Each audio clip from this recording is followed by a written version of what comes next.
இச்சாமீன விஹார கச்சரம் மகாபோத்திரங்கிற ஸ்லோகத்திலே கருணா காபுத்தன் ராமன்னு சொன்னா கருணை. கருணைங்கிறது அவருக்கு தர்மம். அந்த தர்மத்தை வச்சு எல்லாரையும் ரட்சிக்கிறார் இல்லையோ. அப்ப பகவானுக்கு தர்மம் காத்தல், பகவானுக்கு தர்மம் கருணை. அது நமக்கும் தர்மமா இருக்கலாமே. அப்ப சாதாரண தர்மத்தெல்லாம் பண்ணுவோம், அதுக்கு மேல உயர்ந்த தர்மம் இருக்கு. அனைத்து ஜீவராசிகளிடத்திலையும் கருணையை காட்டுவது தர்மம். யார் துன்பப்பட்டாலும் ஐயோ என்று ஓடி சென்று ரட்சிப்பது தர்மம். அப்ப போய் இது கருப்பா இருக்கிற பிள்ளையா, வெளுப்பா இருக்கிற பிள்ளையா, தொடக்கூடிய பிள்ளையா, தொடக்கூடாத பிள்ளையா, இதெல்லாம் பார்த்துட்டோம்னா தர்மம். இது தர்மமாகவே ஆகாது. யார் இருந்தாலும் தேவை உதவின்னு இருந்தா ஓடி போய் நாம உதவுமா? அவ்வளவு தூரம் இன்னும் ஒரு வேகம் வந்துட்டதா தெரியல. எல்லாம் நாம இங்க சௌக்கியமா உட்காந்துருக்கோம். குழு வசதி போட்டு வச்சிருக்கா. இங்க இருந்து ராத்திரி திரும்பி போறச்சே எல்லாருக்குமே பாதி பேருக்கு வியாதி இருக்க போறது, சாப்பிட முடியாது, அது சப்பாத்தியோ வேற ஏதோ களியோ சாப்பிட்டு படுத்துக்கு போறோம். இப்ப ராத்திரி ஓஹோன்னு கபான்னு பசிச்சு சோறுண்டோ கிடையாதோங்கிற பசியோட ஆறானிங்க இருக்குமா? ஒத்தரும் இல்லை. அவர்களை பார்த்து கேட்கணும் தர்மம் என்னன்னு. ஏன்னா நமக்கு தர்மம் ரொம்ப சுலபம். அந்த மாதிரி சிரமப்படுற 4 பேருக்கு கொடுத்துட்டு போவோமான்னா இவ்வளவு நேரம் தர்மத்தை பத்தி பேசியிருக்க முடியும். வாசல்ல போறச்சே கால் முடியாதவர் கை முடியாதவர் ஒருத்தர் தர்மம் பண்ணுங்க சாமின்னு போறான். வெளியில போறச்சே நம்மளை கேட்க போறா போ அப்படின்னு நேரம் நம்ம வீட்டுக்கு போயிட்டு யாரான ஒருத்தன் நம்ம கிட்ட பிடிங்கிட்டு போறதுக்கு, கடன் வாங்கிட்டு போறதுக்கு 1,00,000 ரூபாய் வேணும்னு கேட்டு வருவான். அவனுக்கு கொடுத்துட்டு உட்காந்துருப்போம். அப்ப தர்மம் பண்ணுங்கோன்னு 1 ரூபாய் கேட்டானே, இது கொடுக்க காணுமே. பல பேர் இப்ப நதியில தீர்த்தம் ஆட போறோம், புண்ணிய நதிக்கு போறோம், அப்பெல்லாம் தர்மம் பண்ணுங்கோன்னு வா. பண்ணணும், சாஸ்திரம் அதை சம்மதித்து இருக்கிறது. அந்த இடத்துல போயிட்டு நம்ம இவர்கள்லாம் இப்படியே வேலை, இவளுக்கெல்லாம் காசியில போனா கயைக்கு போனா கேட்கறதே வேலையா போச்சு. தவறான அபிப்பிராயம். அவர்கள் கேட்டால் அவர்கள் எப்படி இருக்காருன்னு கவலைப்படாதீங்க. எனக்கு தர்மம் பண்றதுக்கு ஒரு வாய்ப்பு கிடைக்கிறதான்னு தான் பார்க்கணும். அதுதான் எனக்கு முக்கியத்தை தவிர அவன் எப்படி இருந்தான்னா இல்லாட்டானா அவனை பார்க்க வேண்டிய பகவான் அவனை பார்த்துப்பார். அதை பத்தி நாம கவலைப்பட வேண்டியது. எம் முதுகழுக்கு முதல்ல பார்ப்போம். அப்புறம் என்ன இன்னொருத்தர் என்ன பண்றான் பண்ணலன்னு தெரிஞ்சுக்கிறதுக்கு. தர்மம்னு சொன்னால் பகவானே தர்மம் தான், ராமனே தர்மம் தான். பகவானுடைய தர்மம் எது? கருணை, கிருபை, தயை.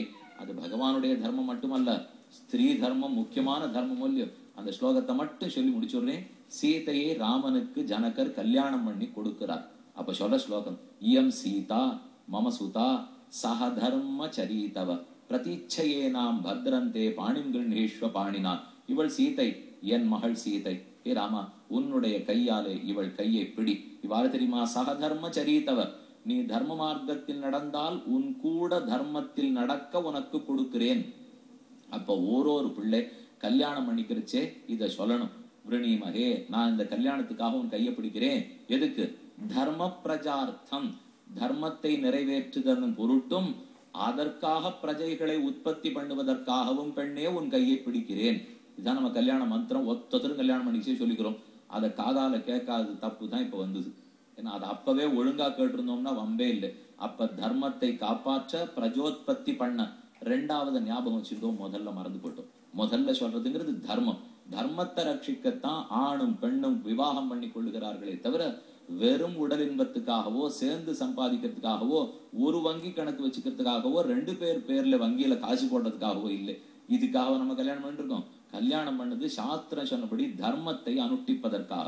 அப்படி சொல்லிதான் அக்னி பகவான் முன்னாடி சாட்சியா கைப்பிடிச்சிருக்கோம். அவளை பிரஜார்த்தம் தர்மார்த்தம் தர்மத்தின் பொருட்டு உன் கைப்பிடிக்கிறேன்னா அப்படி நன்கு நடத்தி காட்டினவர் சீதை தான். ராமன் கருணையை காட்டி எல்லாரும் ரட்சிக்கணும்னு ஆசைப்பட்டார். ராமன் எடுத்த அடியை காட்டிலும் ஒரு அடி கூட வச்சுட்டா சீதை. காலில் விழுந்தவரைத்தான் ராமன் காப்பான். ஆனா காலிலே விடாது 700 ராட்சசிகளும் சீதை காத்தாள். ராமராவண யுத்தம் முடிஞ்சு போச்சு, ராமன் ஜெயிச்சுட்டார். ஹனுமான் செய்தி எடுத்துன்னு வரார். அப்ப ஹனுமான் கேட்கிறார், தேவி ஏதான் நான் பண்ணணும்? இந்த 700 ராட்சசிகள் 10 மாசம் எவ்வளவு கட்டப்படுத்திருக்கா. நான் பெரிய உருவத்தை எடுத்துன்னு என் கையில வச்சு சித்திரவதமா அவளை பிழிஞ்சு கொண்டுட போறேன், அனுமதி கொடுன்னு கேட்டார். சீதை என்ன சொல்லியிருக்கணும்? நானே அதைத்தான் பண்ணணும்னு நினைச்சிருந்தேன், நீரானும் வந்தீரே, அவசியம் பண்ணுன்னு சொல்லிட்டு இருக்கணும் இல்லையோ. பாபானாம் வா சுபானாம் வா வதாருகானாம் பிளவங்கம காரியம் கருணம் ஆர்டிய நகஸ்டின் அபராத்ததி. ஹனுமன் உலகத்தில் பாவம் செய்யாதவன் யார்? நீர் யார பாவின்னு காமிச்சா கூட நான் புண்ணியசாலின்னு நிரூபிக்கிறேன். நீர் யார புண்ணியசாலின்னு சொன்னாலும் நான் பாவின்னு நிரூபிக்கிறேன். உமக்கு குற்றம் இல்லையா? எனக்கு குற்றம் இல்லையா? ராமனுக்கு குற்றம் இல்லையா? குற்றம் இல்லாதவனைத்தான் ராமன் கை கொள்ள வேண்டும் என்னால் ஆள் கிடைக்காதுன்னு போய் சொல்லும். உலகத்துல யாரும் குற்றம் இல்லாத இருந்துட போறதில்லை. குறையொன்னும் இல்லாத கோவிந்தன் அவரா இருக்கலாம். நாம அத்தனை பேரும் குறையோடு இருக்கக்கூடியவா. இந்த குறையும் சேர்த்து ஏற்றுக்கொள்வதுதான் பகவானுக்கு தர்மமே தவிர குறையற்றவர்களை மட்டும் ஏத்துக்கிறது அவருக்கு தர்மம். ஆக குரங்கே ஏ கபீஸ்வர, இவர்கிட்ட தொடாதே என்ன ராட்சசிகளை எல்லாம் ரட்சிச்சுட்டா சீதை. இந்த பராசர பட்டர் தெரிவிக்கிறார். காகந்தஞ்ச விபீஷணம் சரணமிதி குப்திக்ஷமோ ரட்சிதா ரக்ஷந்தா பவனாத்மஜாத் லகுதரா ராமஸ்ய கோட்டி கிருதா மாதர் மைதிலி ராட்சசி ஸ்தைரதேவ அர்த்தராபராதாஸ்துயா ஏ ஸ்ரீரங்கநாச்சியாரே மைதிலி. கால்ல விழுந்தவன ராமன் காத்தான், விபீஷணனையும் காக்கை அசுரனையும். கால்ல விழாத ராட்சசிகளை சீத்தை காத்தாள் என்னால் அப்ப தர்மத்துல 4 அடி ராமன் எடுத்து வைத்தா, கருணையை கால்ல விழுந்தவன் இடத்துல காட்டினா, கால்ல விழாதவர்களிடத்திலையும் கருணையை காட்டினதுன்னா ராமனை காட்டிலும் ஸ்திரீ தர்மத்தை சீதை எப்படி நடத்தினாள்ங்கிறதுக்கு அது சாட்சி. ஆக எல்லாமே தர்மம்தான். தர்மமோ உத்தர்மமோ உத்தர தர்மமோ உத்தர தர்மமோ, அது சாமானிய தர்மமோ பக்தியோ சரணாகதியோ ஆச்சாரிய அபிமானமோ அனைத்துமே தர்மம். விஷ்ணு சஹஸ்ரநாமாத்தியாயம் சொல்றது தர்மகுப் தர்மகிருத் தர்மி. தர்மகுப் தர்மத்தின் வழிதான் தான் கொடுத்திருக்கிற எல்லாத்தையும் நடத்த விடுவர் பெருமாள். தர்மகிருத் தர்மத்தை செய்பவனை தூண்டி விடுபவனும் பகவான். தர்மி அனுகிரகிக்கிறதுக்கு தர்மத்தையே கருவியாக வச்சிருக்கிறவர் பகவான். தர்மா அவரே தர்மமாகவும் இருக்கிறார். அப்ப தர்மமா இருக்கார், தர்ம கிருத்தா இருக்கார், தர்ம குப்பா இருக்கார், தர்மியா இருக்கார். 5 திருநாமங்கள் தர்மம் தர்மம் தர்மம்னு பகவானை பத்தியே சொல்றது.